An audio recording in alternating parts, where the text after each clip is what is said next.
Mike, as you know, Rugby Nats is all about promoting grassroots rugby. Tell us when and where did this wonderful game first grip you? First at school, and then at university, and then I'm afraid I was led astray and I found other things to do, like smoking and drinking and going out with girls. So I haven't played since university. But for this club, that's quite good in a way. We've got as you can imagine, we've got lots of rugby experts. We've got more rugby experts and more views on the way we should or shouldn't play than you can number. So I kind of provide the commercial input rather than the rugby input. And I leave the playing side to Nigel Dudding and his staff.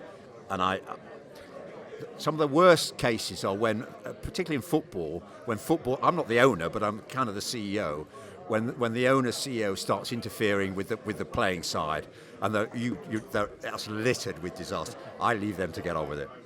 So I provide the commercial input.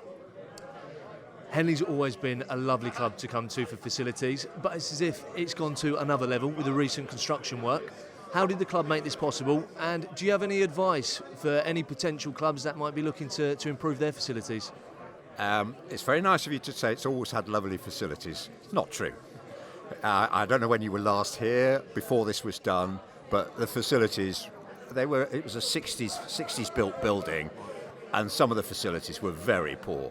You obviously didn't go in the toilets, and so as rugby's become more family orientated, so your facilities have to go with it. You know, while it was just a blokes thing, blokes are not too worried about the toilets. For example, they families, wives, girlfriends, partners, children, they are. So as you move the game more family, you have to upgrade.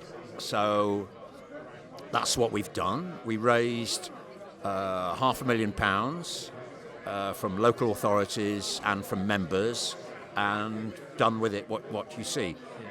The other really important thing is, and I'm sure in your experience in talking to people, you wouldn't enter rugby at any level to make money. It doesn't make money. Even Premiership downwards, even starting at Premiership, making money out of rugby is hard work.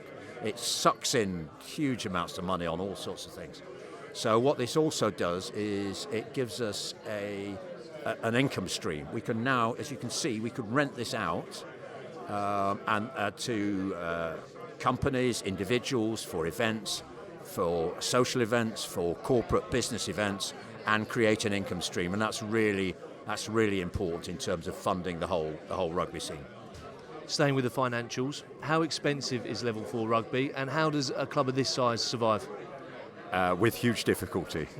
And lots of other clubs are the same. Henley Rugby Club is based around Henley.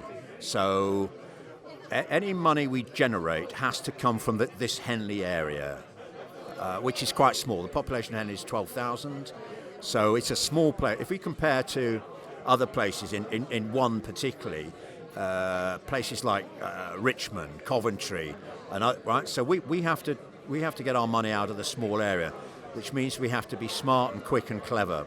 So we do it in a couple of ways, really. One is we try and eke out in every format we can. And all rugby clubs do it. Every little penny, because even raffles are important, and all that stuff is really important. So we do all those activities. The other thing is we've got a group of about 10 sponsors, local companies who very generously put money into it, and that way we keep it going. But it's balancing the books is like I spend most of my time doing that, and that's when I took over as chairman, we'd funded it by taking on debt.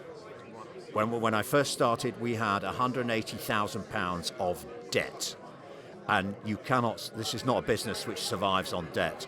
So we've managed the debt out, and no longer will we work in that way. We will only spend money that we've generated, and that will determine how much we spend in any place on the club. Will be determined by the income we can generate from it. And what are the ambitions of the club on and off the field over the next 3 seasons?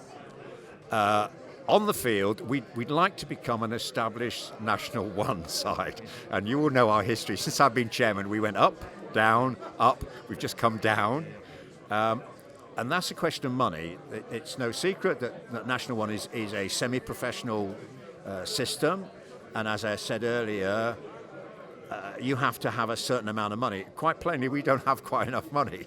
Otherwise, we wouldn't be doing this yo-yo. So we need to, and it will tie into the second point, we need to have a more sustainable income stream of this will help in order to do that. And if we do that, we could then maybe become a fixture in one. And that comes to your second point. As far as the facilities, we're not going to do anything more than this. We're going to, I don't know if you've been in our changing rooms. I was quite rude about our toilets in here. Have you been in the changing rooms? They are not the best in the world. So we're going to build on. The only other big building we're going to do is we're going to add 2 new changing rooms on the end of this building. So at least we've got a couple of half decent changing rooms. That's what we'll do to the facility. And then over time, we have a large amount of changing rooms over there. We need more than 2. We'll try and eke out some money to continually improve that. Mike, thank you very much. Appreciate your time. Best of luck with everything.